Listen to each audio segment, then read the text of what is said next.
ಶ್ರೀ ಅನಂತೇಶ್ವರ ಸ್ವಾಮಿ ದೇವಸ್ಥಾನದಲ್ಲಿ ಪ್ರತಿ ವರ್ಷದಂತೆ ಈ ವರ್ಷ ನಾಗರ ಪಂಚಮಿ ಅತ್ಯಂತ ವಿಜೃಂಭಣೆಯಿಂದ ನಡೀತಾ ಇದೆ. ಬೆಳಿಗ್ಗೆ 7 ಗಂಟೆಯಿಂದ ಭಕ್ತಾದಿಗಳು ತಂಬಿಲ ಸೇವೆ ಮತ್ತು ನಾಗನಿಗೆ ಹಾಲು ಅರ್ಪಿಸುವಂಥ ಕಾರ್ಯಕ್ರಮದಲ್ಲಿ ತಮ್ಮನ್ನು ತಾವು ತೊಡಗಿಸುತ್ತಾರೆ. ಯಾವುದೇ ನೂಕುನುಗ್ಗಲಿಲ್ಲದೆ ವ್ಯವಸ್ಥಿತವಾಗಿ ಭಕ್ತಾದಿಗಳು ದೇವರ ಪ್ರಸಾದವನ್ನು ಸ್ವೀಕರಿಸಿ ಅವರ ಕೃಪೆಗೆ ಪಾತ್ರರಾಗಿದ್ದಾರೆ. ನನ್ನ ಹೆಸರು ಪ್ರಮೋದ್ ಕುಮಾರ್, ಗ್ರಾಮ ಪಂಚಾಯತಿ ಮಾಜಿ ಅಧ್ಯಕ್ಷರು, ಹಾಲಿ ಸದಸ್ಯರು. ಬಲ್ಲಮಂಜ ಅನಂತೇಶ್ವರ ಈ ದೇವರ ಒಂದು ನಾಗರ ಪಂಚಮಿಯ ದಿನದ ವಿಶೇಷವಾದಂಥ ಒಂದು ಇಲ್ಲಿ ಪೂಜೆ ಸೇವೆಗಳು ನಡೀತಾ ಇದೆ.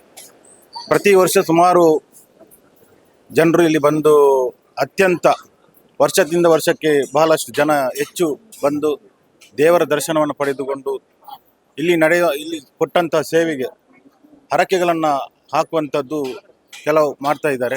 ಅದು ಸಂಪೂರ್ಣವಾಗಿ ಅವರಿಗೆ ಆ ಸೇವೆ ಸಿಗುವಂಥ ಇಲ್ಲಿ ಕಾರ್ಯ ನಡೀತಾ ಇದೆ.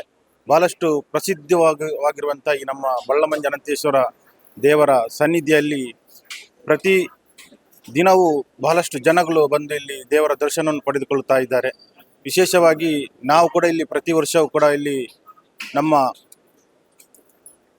ಇಲ್ಲಿ ದೇವರಿಗೆ ಬಂದು ಸೇವೆಯನ್ನು ಸಲ್ಲಿಸಿ ನಾವು ಪೂಜೆಯನ್ನು ಮಾಡಿಸಿಕೊಂಡು ಹೋಗ್ತಾ ಇದ್ದೇವೆ. ಅದೇ ರೀತಿ ಈ ಊರಿನ ಜನರು ಕೂಡ ವಿಶೇಷವಾಗಿ ಇಲ್ಲಿ ನಾಗರ ಪಂಚಮಿಯ ದಿವಸದಂದು ಅದೇ ರೀತಿ ಷಷ್ಠಿ ಮುಂತಾದ ಬಹಳಷ್ಟು ವಿಜೃಂಭಣೆಯಿಂದ ನಡೆಯುವಂಥ ಈ ಜಾತ್ರೋತ್ಸವಗಳಿರಬಹುದು.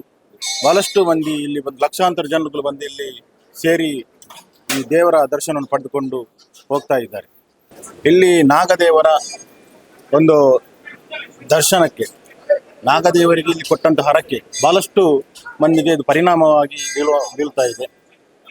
ಅವರು ಹೇಳಿದಂಥ ಹರಕೆ ಅವರಿಗೆ ಎಲ್ರಿಗೂ ಕೂಡ ಆ ದೇವರು ಅವರಿಗೆ ಒಳ್ಳೇದು ಮಾಡಿಕೊಟ್ಟಿದ್ದಾರೆ. ಅದಕ್ಕಾಗಿ ಅನೇಕ ಮಂದಿ ಇಲ್ಲಿ ಬಂದು ಹರಕೆ ಮಾಡಿಸಿಕೊಂಡು ಅದೇ ರೀತಿ ಅದು ಪ್ರಸಿದ್ಧಿಯಾಗಿ ಆಗಿ ಕೊಂಡು ಹೋಗಿದೆ. ಒಂದು ಸುಬ್ರಹ್ಮಣ್ಯ ಬಿಟ್ಟರೆ ನಮ್ಮ ಇಲ್ಲಿ ಈ ಬೆಳ್ತಂಗಡಿಯಲ್ಲಿ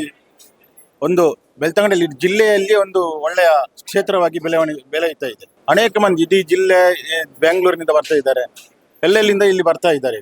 ಬಹಳಷ್ಟು ಜನ ಬರ್ತಾ ಇದ್ದಾರೆ, ವರ್ಷದಿಂದ ವರ್ಷಕ್ಕೆ ಹೆಚ್ಚಾಗಿ ಬರ್ತಾ ಇದ್ದಾರೆ ಜನ.